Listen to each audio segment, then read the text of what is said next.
Dans cette vidéo, nous allons parler de la fonction Excel SOMPROD. C'est une fonction super utile qui vous permet de gagner en temps, d'obtenir rapidement les résultats de certains calculs et en plus d'intégrer des critères dans la détermination de ce résultat. Alors sans plus tarder, on y va!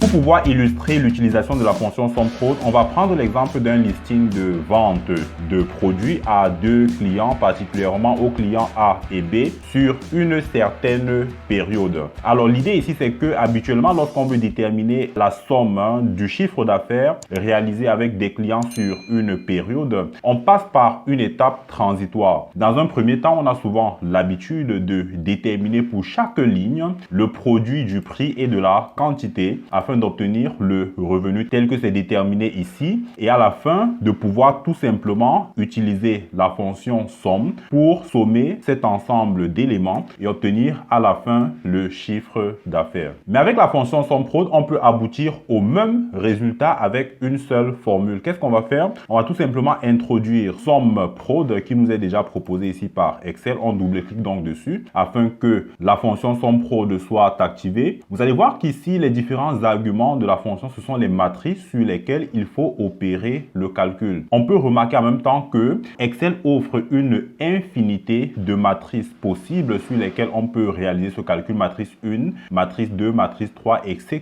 etc.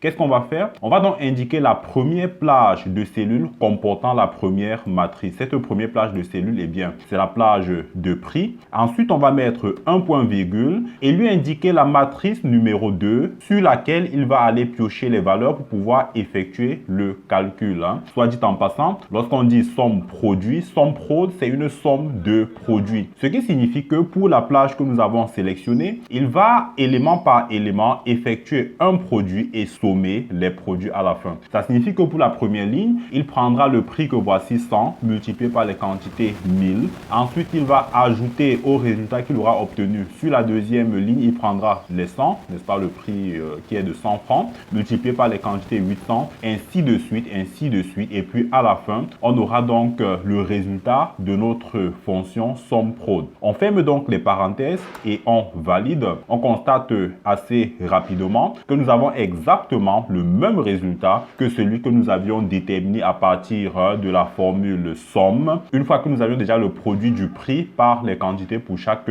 ligne. Mais ce qu'il y a de plus extraordinaire avec la fonction SOMPROD, c'est qu'on peut effectuer une somme ou encore une somme de produits sur un critère donné. Alors pour illustrer ça, on va chercher à déterminer à présent sur le produit A les quantités vendues dans un premier temps et toujours sur le produit A les ventes totales en valeur. On va commencer par les quantités. On va donc dire égal SOMPROD. On active la fonction SOMPROD, on ouvre les parenthèses. On devrait lui indiquer, eh bien dans la matrice 1, on va lui indiquer la condition sous laquelle il va effectuer une somme de quantité vendue. Cette condition, bien entendu, c'est que dans cette liste comportant l'identité du produit, comportant la dénomination du produit, que cette dénomination soit égale tout simplement à produit A. N'est-ce pas? Ça, c'est la condition. Il est souhaitable de toujours mettre des parenthèses sur cette condition. Et ensuite, on va lui dire, eh bien, nous voulons, lorsque cette condition est respectée, que tu fasses une somme sur les quantités. Qu'est-ce qu'on va faire? On va mettre, eh bien, l'opérateur de multiplication fois et on lui indique l'élément sur lequel il va effectuer une somme de quantité. Il va de soi qu'il s'agit de la colonne quantité. On va donc ouvrir les parenthèses. On va d'abord ouvrir les parenthèses et indiquer la plage de cellules comportant les quantités sur lesquelles il va effectuer une somme. Une fois donc que nous fermons les parenthèses sur les quantités,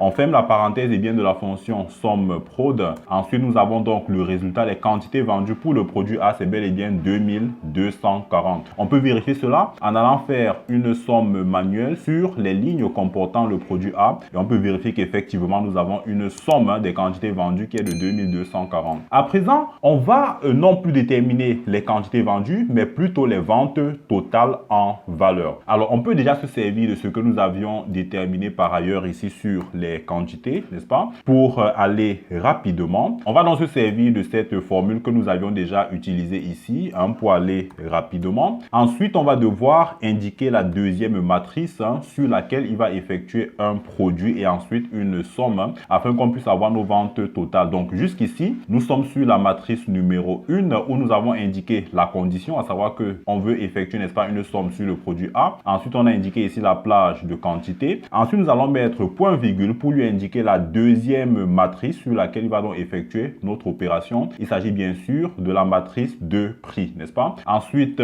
on a donc fermé les parenthèses de la formule et nous allons donc valider. Et là, nous avons le résultat sur le produit A. Sur le produit A, on peut remarquer qu'on a effectué des ventes totales de 224 000. On peut en même temps vérifier cela, n'est-ce pas ici? On va sélectionner uniquement les lignes comportant le produit A et on vérifie qu'effectivement, nous avons 224 000. On peut également changer cette en-tête et mettre produit B pour voir que rapidement, il va trouver une solution, n'est-ce pas? De voir que sur le produit B, on a vendu pour 430 000. On peut vérifier cela et voir qu'effectivement, nous avons 430 350. On va aller un peu plus loin et cette fois-ci, on va déterminer le chiffre d'affaires pour un produit donné et pour un client donné. Qu'est-ce qu'on va faire? On va utiliser le même procédé, toujours la même formule somme prod. Ensuite, on va lui indiquer les deux conditions que nous voulons respecter. Première condition, c'est le client, n'est-ce pas? Deuxième condition, c'est le produit. Alors, pour ce qui est du client, on va lui indiquer ici la matrice sur laquelle il va donc effectuer cette opération. Nous voulons tous les clients qui vont correspondre aux clients que nous aurons indiqué ici ci-dessous. Donc, chaque fois qu'on aura un client qui correspond à celui que nous aurons indiqué dans cette cellule, il faudra que pour ce client particulier, il effectue donc des sommes. Donc, ça, c'est la première condition. Il est souhaitable de mettre cette condition entre parenthèses. Ensuite, on va lui indiquer la deuxième condition. La deuxième condition, eh bien, c'est de dire qu'il faudrait que sur la plage de produits, qu'on ne prenne que des lignes correspondant, eh bien, aux produits que nous aurons dans cette cellule, n'est-ce pas? Là, c'est pour la deuxième condition. Ensuite, on devrait lui indiquer toujours dans la matrice 1 le premier élément sur lequel il va effectuer le calcul. Le premier élément, on peut retenir ce premier élément comme étant le prix. Ainsi, chaque fois qu'on aura un prix qui va remonter pour le produit que nous aurons dans cette cellule et le client que nous aurons dans cette cellule, il va à chaque ligne retenir les valeurs pour effectuer son opération. On va donc fermer les parenthèses sur cette première matrice et ensuite mettre point virgule pour dire qu'on a déjà retenu la matrice numéro 1. Ensuite, la matrice numéro 2 pour effectuer notre calcul, c'est la matrice sur les quantités. On peut donc fermer notre fonction. On va donc valider. Alors, on a 0 tout simplement parce que ici, on n'a pas encore indiqué le produit sur lequel il effectuera cette opération. Là, on va donc prendre le produit A en guise d'exemple. Ensuite, pour le client, on peut retenir le client B et on voit qu'il nous remonte une valeur de 44 000 francs. Ce qui signifie que pour le produit A sur le client B, on a effectué des ventes à hauteur de 44 000 francs, ce qu'on peut également vérifier parce que on voit bien que pour le client B, il y a une seule vente sur le produit A qui fait bien 44 000. On peut également changer les valeurs ici. On retient par exemple le produit B sur le client B. On va remarquer que le produit B sur le client B, ça fait bien 136 500. On peut également revenir ici sur le client A pour le produit B et on va constater que pour le produit B, client A, eh bien, nous avons, voilà, on a 3 lignes concernées, ce qui nous fait un total de 293 850 tel qu'on peut l'observer ici. Comme tu l'as certainement constaté dans cette vidéo, la fonction somme prod, c'est une fonction qui va te faire gagner du temps, qui t'aidera à aller vite, d'obtenir rapidement un résultat de calcul sans être obligé de passer par des étapes intermédiaires. Alors dis-moi en commentaire si c'est une fonction que tu as l'habitude d'utiliser et si oui, dans quelle situation. Et si tu n'es pas encore abonné à la chaîne, qu'est-ce que tu attends? Abonne-toi pour ne rater aucune vidéo publiée sur la chaîne vidéo de Konta.